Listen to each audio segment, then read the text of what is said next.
Theorem of total probability. Theorem of total probability क्या है? Probability का कंसेप्ट है, इसके अंदर म्यूचुअली एक्सक्लूसिव इवेंट्स के थ्रू ना किसी भी एक इवेंट का प्रोबेबिलिटी निकालते हैं। अब म्यूचुअली एक्सक्लूसिव इवेंट या केसेस क्या होते हैं?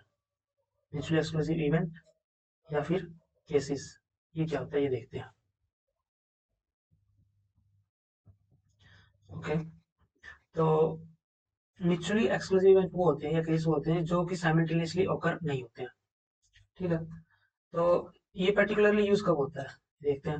ये पर्टिकुलरली जब यूज किया जाता है जब कोई एक इवेंट हो रहा हो due to several different underlying events. ठीक है, concepts and formula of theorem of total probability. ठीक है, सपोज कोई एक इवेंट दिया गया है और वो हो किस वजह से रहा है? दूसरे बहुत सारे mutually exclusive and collectively exhaustive events, जिसको हमने नाम दिया B1 B2 Bn। This events B1 Bn form and partition of the sample spaces, यानी कि सैंपल स्पेस है उसको डिवाइड करते ही है। ठीक है, meaning they are mutually exclusive and cover all possible outcomes. इसका मतलब ये है कि वो म्यूचुअली एक्सक्लूसिव है, इनको ओवरलैप नहीं कर रहे, साइमल्टेनियसली नहीं हो रहे हैं। ठीक है, और ये सारे आउटकम्स को ये कवर कर रहा है। Theorem of total probability states that if we know the probabilities of PBI of each event BI and the conditional probability of PA by BI of a given each BI, then we can find probability of event।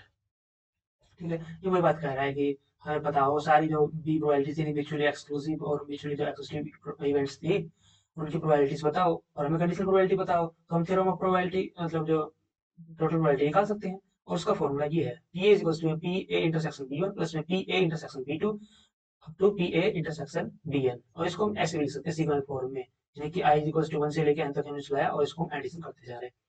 और ये हमने जो formula change किया है इनके intersection B को हमने replace किया है जिससे कंडीशनल जो जो हमारी कंडीशनल प्रोबेबिलिटी का के अंदर जो फॉर्मूला था ना, ये वाला, ये probability of A by B, यानी कि बी बी इवेंट हो चुका है, वो किसके इक्वल था हमारा? वो इक्वल था हमारा probability of A intersection B one by probability of B I, ये दोनों का डिवीजन था।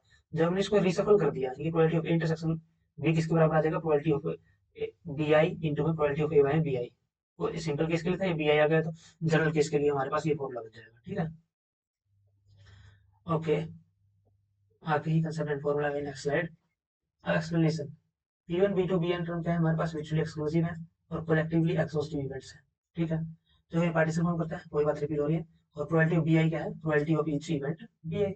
बी आई को रिप्लेस करते हैं B one B two B three event होगा। ठीक है, उसके बाद तक प्रोबेबिलिटी ये इसका मतलब क्या है? Probability of A by B I, मैंने पहले कहा था conditional probability of A occurring given that B has occurred, यानी कि बी पहले ही हो चुका है। नोटेशन बता रहा हूँ उसमें कि हाँ इसको रीड कैसे करते हैं। The theorem is used to find the probability of A by considering each possible way A can occur। वो ये कह रहा है कि हाँ ये थ्योरम ये बता रहा है कि हाँ कि जो A किन किन तरीकों से हो सकता है, वो सारे तरीके हैं। ठीक है, ओके, नेक्स्ट स्लाइड। अब क्वेश्चन देख लेते हैं। A medical test for disease has the following properties। एक मेडिकल टेस्ट होने का है, उसकी following properties है। पहली प्रॉपर्टी क्या है? If a person has the disease, there are 95% chance the test will be positive।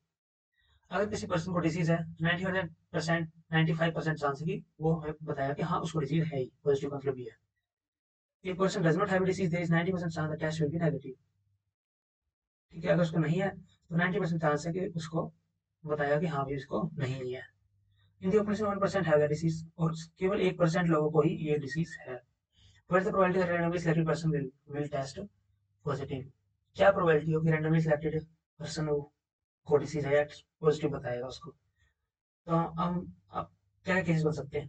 पहले पॉजिटिव को बताएगा कि भाई उसको डिसीज हो और कह दे कि हाँ भाई उसको डिसीज है, या फिर उसको डिसीज नहीं हो और बोल दे कि हाँ भाई इसको डिसीज है। तब ये तो बन रहे केसेस। अरे देखते हैं सोल्यूशन क्या बोल रहे हैं। ये कॉमन डिनोट का event person is test positive, B one है that person has the disease, B two है that person does not have the disease. Probability of B one given है 0.01% 1% of people have the disease. B two कैसे निकलेगा? कि उनको disease नहीं है, one से माइनस कर देंगे, कॉम्प्लीमेंट ही नहीं डाला है, 0.99 आ गया। Okay, 90% 99% of people do not have the disease. Okay, आगे देखते हैं। Probability of A by B one निकालना है। Probability of A by B one का मतलब क्या? Probability of positive test if the person has the disease. ठीक है, बी वन हमने नहीं कहा, पर्सन को ये नोटेशन थी ना हमारी कि टेस्ट पॉजिटिव हो और बी वन का मतलब है कि उसको डिसीज है। तो हमने कहा कि उसको डिसीज है और टेस्ट पॉजिटिव दे रहा है तो वो क्या 0.95%। अगले क्या बोला हमने कि B2 में उसको डिसीज नहीं है बट उसको बोला कि डिसीज है। मैंने ये तो कैसे बताया तुमको, अभी थोड़ी देर पहले जो क्वेश्चन में कर रहे थे। तो क्या कि उसको डिसीज है और बोल देंगे हाँ डिसीज है उसको और दूसरा केस क्या हो सकता है उसको डिसीज नहीं है और फिर भी बोल देंगे हाँ उसको डिसीज है, तभी तो पॉजिटिव बताएगा। तो ये फॉर्मूला आ गया, probability of B1 into probability of A by B1 plus probability of B2 by में probability of A by B2। ठीक है, जब इसको वैल्यूज को सब्स्टिट्यूट करेंगे तो ये हमारा आ जाएगा 0.1085 जो कि 10.85%। ओके, ये आगे कुछ प्रैक्टिस प्रॉब्लम्स है वो आप देख लेना। Thank you.